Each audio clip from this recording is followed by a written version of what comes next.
500 ரூபாய் நோட்டு குறித்து RBI வங்கி சார்பில் புதிய அறிவிப்பு வெளியாகியிருக்கிறது. இது குறித்து பார்க்கலாம். நாடு முழுவதும் கரன்சி நோட்டுகளை அச்சடித்து புழக்கத்தில் கொண்டு வருவதற்கு இந்திய ரிசர்வ் வங்கிக்கு முழு அதிகாரம் உள்ளது. நோட்டுகள் மற்றும் நாணயங்களின் முழு புழக்கமும் விநியோகமும் இந்திய ரிசர்வ் வங்கியால் செய்யப்பட்டு வருகிறது. இத்தகைய சூழலில் ரிசர்வ் வங்கி அவ்வப்போது பல்வேறு வகையான பண மதிப்பிழப்பு நடவடிக்கையை வெளியிட்டு புதிய நோட்டுகளையும் வெளியிட்டு வருகிறது.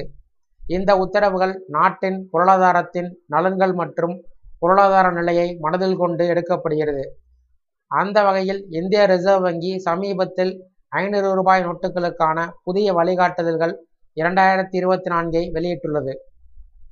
இந்திய ரிசர்வ் வங்கியினுடைய புதிய விதிகளின்படி பழைய கிழிந்த 500 ரூபாய் நோட்டுகளை அனைத்து வாடிக்கையாளர்கள் தங்கள் நகரின் ரிசர்வ் வங்கி கிளையினை தொடர்பு கொண்டு மாற்றிக்கொள்ளலாம் என்று தெரிவிக்கப்பட்டுள்ளது.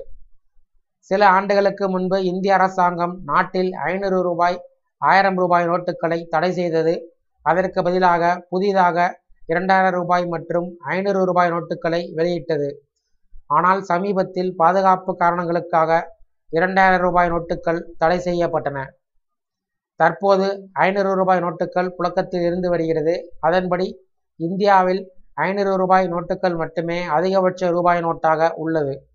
இந்த நோட்டுகள் கிழிந்திருந்தாலோ அல்லது சிதைந்திருந்தாலோ ரிசர்வ் வங்கியை தொடர்பு கொண்டு மாற்றிக்கொள்ள முடியும். இந்திய ரிசர்வ் வங்கி வெளியிட்டுள்ள வழிகாட்டுதலின்படி நோட்டுகளை மாற்ற விரும்பக்கூடிய அனைத்து நுகர்வோரும் பின்வரக்கூடிய முக்கிய அம்சங்களை மனதில் கொள்ள வேண்டும். நோட்டுகளை மாற்ற விரும்பும் நோட்டில் ரிசர்வ் வங்கியினுடைய ஆளுநருடைய கையொப்பம் தெளிவாக இருக்க வேண்டும். நோட்டில் எண் தெளிவாக இடம்பெற்றிருக்க வேண்டும். உறுதிமொழி விதியானது இந்தி மற்றும் ஆங்கிலத்தில் இருக்க வேண்டும். நோட்டில் அசோகத்தூண் அல்லது மகாத்மா காந்தி சிலை இருக்க வேண்டும் என்று குறிப்பிடப்பட்டிருக்கிறது. 500 ரூபாய் நோட்டுகளை மாற்ற விரும்பக்கூடியவர்கள் இந்த வழிமுறையின்படி உங்களுடைய பழைய கிழிந்த நோட்டுகள் இருக்கிறதா என்பது குறித்து பார்த்து கொள்ள வேண்டும். இந்த வீடியோ சார்ந்த உங்களுடைய கருத்துக்களை கீழே உள்ள கமெண்ட் செக்ஷனில் கமெண்ட் பண்ணுங்க.